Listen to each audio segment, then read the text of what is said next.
ಎರಡು ಪ್ರಾಣಿ ಇದ್ದು ಅಂತ.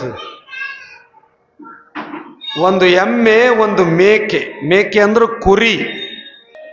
ಒಂದು ಎಮ್ಮಿ ಗುಂಡಕ್ಕೆ ಹೋಗಿ ನೀರು ಕುಡಿದು ಬರ್ತದ. ಬರೇ ನೀರು ಕುಡಿದು ಬರಂಗಿಲ್ಲ ಅದು. ಆ ಗುಂಡದೊಳಗೆ ನೀರು ಕುಡಿದು ಸುಮ್ಮನೆ ಬರಂಗಿಲ್ಲ, ಅಲ್ಲೇ ಒದ್ದಾಡಿ ಆ ಒಳಗಿನ ರಾಡಿ ಹೊಲಸನ್ನ ತನ್ನ ಮೈಗೆ ಹಚ್ಕೊಂಡು ಇದ್ದ ನೀರ ಗದ್ದಲ ಮಾಡಿ ಆ ಎಮ್ಮಿ ಹೊಳ್ಳಿ ಬರ್ತದ.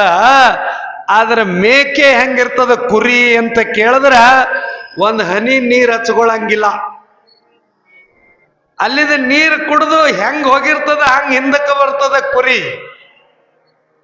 ಸಂಸಾರ ಮಾಡಪ್ಪ ಮಾಡಬೇಡ ಅಂತಲ್ಲ, ಮೇಕೆ ಹೆಂಗ ನೀರು ಒಂದು ಹನಿ ಹಚ್ಕೊಳ್ಳಾರ್ದಂಗ ಬೆಣ್ಣೆನ ಕೂದಲ ಹೊರಗೆ ಬಂದಂಗ ಸಂಸಾರ ಮಾಡು ಅಂತ ಹೇಳ್ತಾರೆ.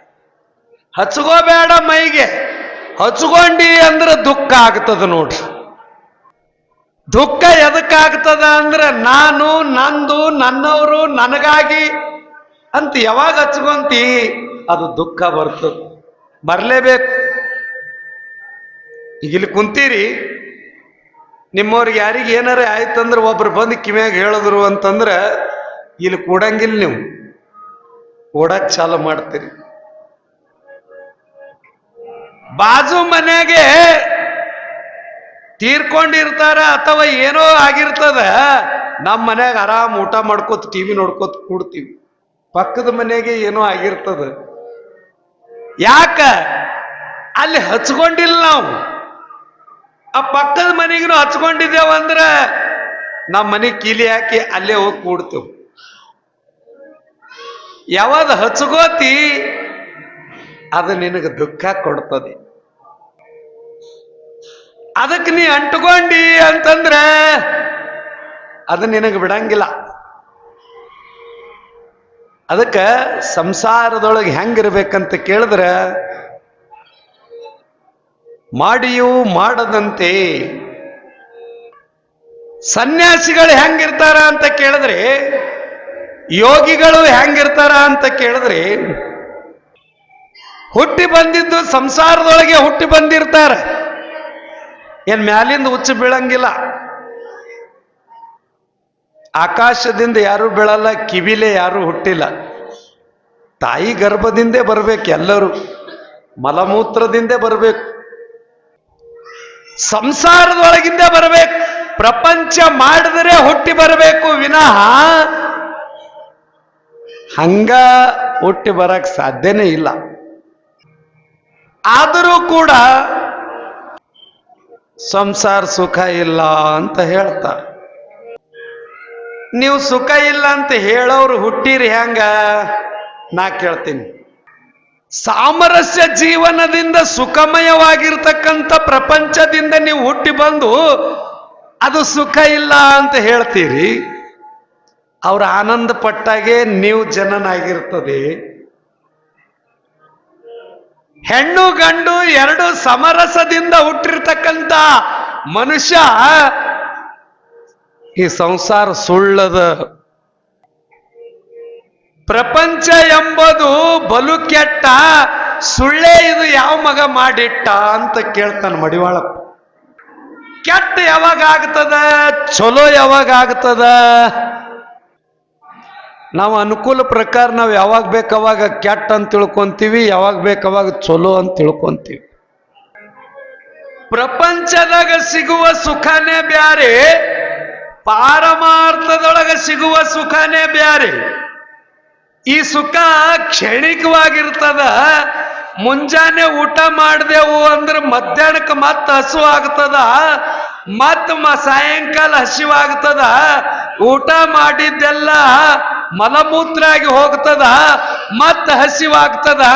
ಅಧ್ಯಾತ್ಮದ ಊಟ ಹಾಂಗಲ್ಲ, ಒಮ್ಮೆ ಉಂಡಿ ಅಂತ ಕೇಳಿದ್ರೆ ಮತ್ತ ಅದ್ರ ಹಸಿವಾಗಂಗಿಲ್ಲ. ಎಂದು ಸವಿಯದ, ಎಂದು ಕರಗದ, ಎಂದೆಂದು ನಮಗ್ ಬಿಟ್ಟು ಹೋಗಿರಬಾರ್ದು, ಕ್ಷಣಿಕವಾಗಿರಬಾರ್ದು. ಪರಮಾನಂದ ಸುಖ ಕೊಡ್ತಕ್ಕಂಥದ್ದು ಪಾರಮಾರ್ಥ. ಅದು ಹೆಂಗ್ ಸಿಗ್ತದ ಅಂದ್ರೆ ನೀ ನಿಸ್ವಾರ್ಥಿ ಆದ ಅಂದ್ರೆ ಸಿಗ್ತದ. ಬಾ ಉಣು ತಿನ್ನು ಒಯ್ ಎಲ್ಲ ಭಗವಂತ ನಡೆಸ್ತಾನ, ನಂದೇನೂ ಇಲ್ಲ.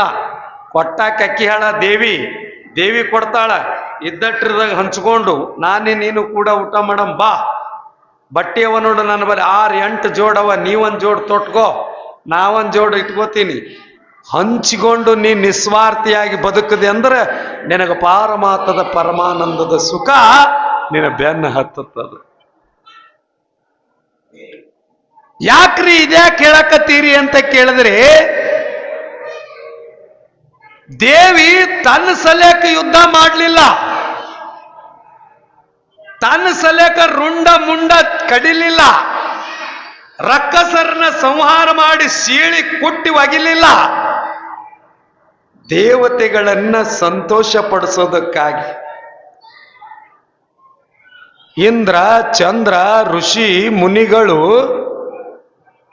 ಅವರ ಅಧಿಕಾರವನ್ನು ಕಸ್ಕೊಂಡು ಉಪಟಳ ಹೆಚ್ಚಿಗೆ ಮಾಡಿದಾಗ ಆ ತಾಯಿ ಅರ್ಭಟ ರೂಪ ತಾರಬೇಕಾಗ್ತದೆ. ದೇವಿನೇ ಮತ್ತೊಬ್ಬರ ಸಲುವಾಗಿ ಇಷ್ಟೆಲ್ಲ ಕಷ್ಟಪಟ್ಟಾಳ ಅಂದ ಬಳಿಕ ದೇವಿಯ ಮಕ್ಕಳಾದವ್ರು ನಾವು ಸ್ವಾರ್ಥ ಬಯಸಬಾರ್ದು. ಬಹಳ ಸೂಕ್ಷ್ಮದ ಸಂಸಾರ, ಬಹಳ ಸೂಕ್ಷ್ಮದ. ಒಡೆದ ಕನ್ನಡಿ, ಒಡೆದ ಮಾತ, ಒಡೆದ ಹೃದಯ, ಒಡೆದ ಹಾಲ ಒಂದಾಗಲ್ಲ. ಒಂದು ಕನ್ನಡಿ ಒಡಿತಂದ್ರೆ 1000 ಮುಖ ಕಾಣ್ತಾವ ಕನ್ನಡ. ಹಾಲ ಒಡೆದು ಅಂದ್ರೆ ಮತ್ತೆ ಒಂದ ಮಾಡಕ್ಕಾಗಲ್ಲ. ಒಡೆದ ಮಾತ, ಒಡೆದ ಮನಸ್ಸ ಒಂದಾಗಕ್ಕಾಗಲ್ಲ. ಅದಕ್ಕಿಂತ ಮುಂಚೆನೇ ನಾವು ಜಾಗೃತರಾಗಿ ಸಂಸಾರ ಮಾಡಬೇಕು. ಸಂಸಾರ ಸಸಾರ ಮಾಡ್ಕೊಳ್ಬೇಕು. ಒಳಗಿನ ಶೂನ್ಯ ಏನದ ನೋಡ್ರಿ ಸಂಸಾರ, ಆ ಶೂನ್ಯ ತೆಗೆದ್ರೆ ಸಸಾರ ಆಗ್ತದೆ. ಚಿಂತಿ ಅನ್ನೋದಲ್ಲಿ ಅಲ್ಲಿ ಶೂನ್ಯ ಅದ, ಅದು ತೆಗೆದೆ ಅಂದ್ರೆ ಚಿತಿ ಆಗ್ತದೆ. ಚಿಂತಿ ಹಸಿ ಕಟ್ಟಿಗೆ ಸುಡ್ತದ, ಚಿತಿ ಒಣ ಕಟ್ಟಿಗೆ ಸುಡ್ತದ, ಬೆಂಕಿ. ಒಟ್ಟಾರೆ ಮಹಾತ್ಮರ ನಿಲುವು ಏನದ ಅಂತ ಕೇಳಿದ್ರೆ, ಕ್ಷಣಿಕ ಸುಖಕ್ಕೆ ಆನಂದ ಪಡಬೇಡಪ್ಪ, ನಿನಗೊಂದು ಪರಮಾನಂದದ ಸುಖವನ್ನು ಕೊಡ್ತಕ್ಕಂಥ ಜಾಗಕ್ಕೆ ನೀವು ಹೋಗ್. ಒಂದು ಕಾಲೇಜ್ಗೆ ಅಡ್ಮಿಷನ್ ಮಾಡಿಸ್ಬೇಕಾದ್ರೆ ಅಲ್ಲಿ ಎಲ್ಲ ಅನುಕೂಲ ಅದ ಇಲ್ಲ ನೋಡಿ ಆ ಕಾಲೇಜ್ಗೆ ಅಡ್ಮಿಷನ್ ಮಾಡಿಸ್ತೀವಿ. 10 ಕಾಲೇಜುಗಳು ಹುಡುಕ್ಯಾಡ್ಕೊಂತ ಹೋಗ್ತೀರಿ. ರೊಕ್ಕ ಏಟಕ್ಕೆ ಹೋಗಲಿಕ್ರಿ? ಅಲ್ಲಿ ವಿದ್ಯಾಭ್ಯಾಸ ಕರೆಕ್ಟ್ ಇರ್ಬೇಕು, ಲೈಬ್ರರಿ ಇರ್ಬೇಕು, ಅಲ್ಲಿ ಎಲ್ಲ ತರದ ಅನುಕೂಲಗಳನ್ನ ನೋಡಿ ನಿಮ್ಮ ಮಕ್ಕಳಿಗೆ ಕಾಲೇಜ್ಗೆ ಹಾಕ್ತೀರಿ. ಪಾಠ ಊಟ